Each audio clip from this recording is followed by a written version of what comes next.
Okay, so let's do the fast talk. Tito Boy, ikaw ba to, Tito Boy?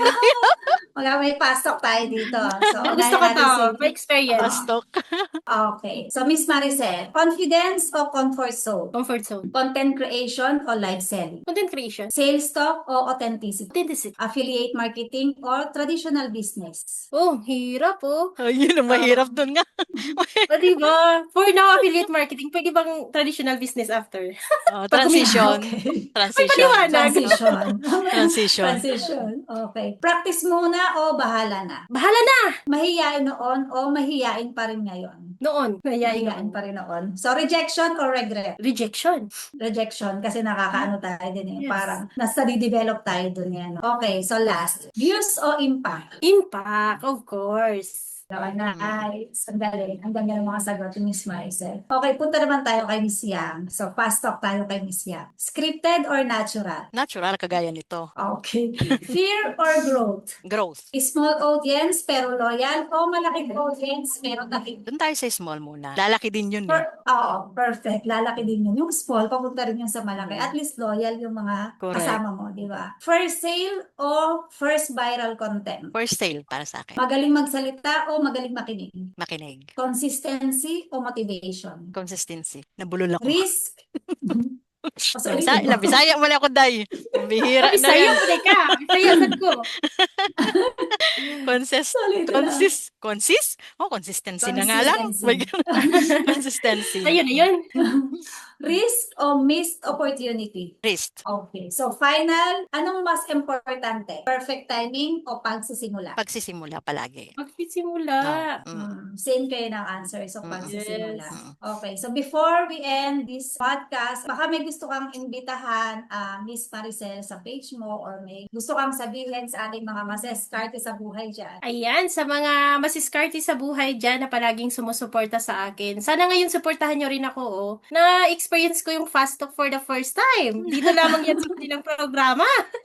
Ni Miss Yang at saka ni Miss Michelle, no? So, ayan, hindi ako sobrang active sa aking YouTube, pero follow nyo pa rin ako, Maricel Butad. Sa aking TikTok account, kung saan active din ako, 3 kasi account ko, pero mas active ako dito. Affiliate marketing, and nagbibigay din ako ng mga tips para ma-share ko din yung mga nalalaman ko, experience ko. Maricel Butad din. And then sa Facebook ko, Facebook page, Maricel Atibagos Butad. So, kahit i-type Flash nyo yung natin Maricel dyan. Butad, Oo. lalabas pa rin siya. Flash na lang So, natin. yun yan. lang naman. Lagi lang ninyong pakatandaan na hindi sipag lagi yan. Kailangan mo rin ng diskarte, kaya mas diskarte sa buhay. Diskarte. So, yun lang po. Yun. Maraming salamat.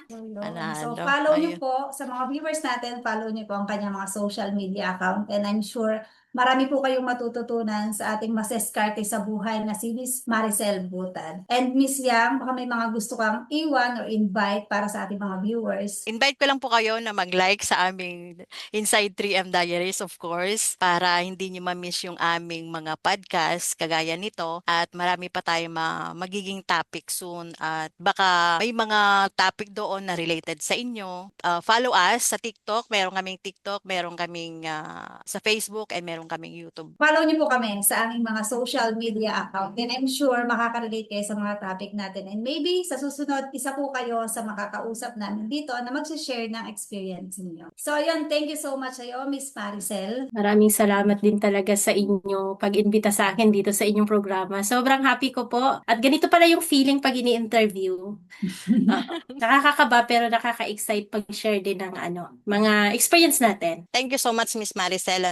So, follow niyo po si Miss Maricel sa kanyang page, sa Facebook account, sa kanyang TikTok, sa YouTube, kasi marami kayong matututunan po sa kanya. Kung dati ay siya yung nag-i-interview, so ngayon ay ginisa din namin siya dito. So, ayun. Thank you so much, Miss Maricel, sa pagpapaunlak sa aming invitation. So sa mga nakasama ko today, thank you so much sa pag-share ng knowledge, experience, and inspiration. At sana sa mga nanonood o nakikinig ngayon, may isa kayong realization na madadala after this session. So, hindi mo kailangan maging perfect para makapagsimula. Kasi lahat naman ng magsalita ngayon, minsan din kinakabahan. Lahat ng mga nag-successful sa online world, nagsimula rin sila sa walang experience. Kaya if gusto mong matuto, mag-grow, at mahasa sa communication, content creation, affiliate marketing, o public speaking, huwag po kayong matakot sumubok at sumama sa mga ganitong klase ng environment. So again, this is Inside 3M Diaries, and see you sa next session namin. And remember, opportunities grows when you allow yourself to learn and to be seen. Bye-bye! Bye!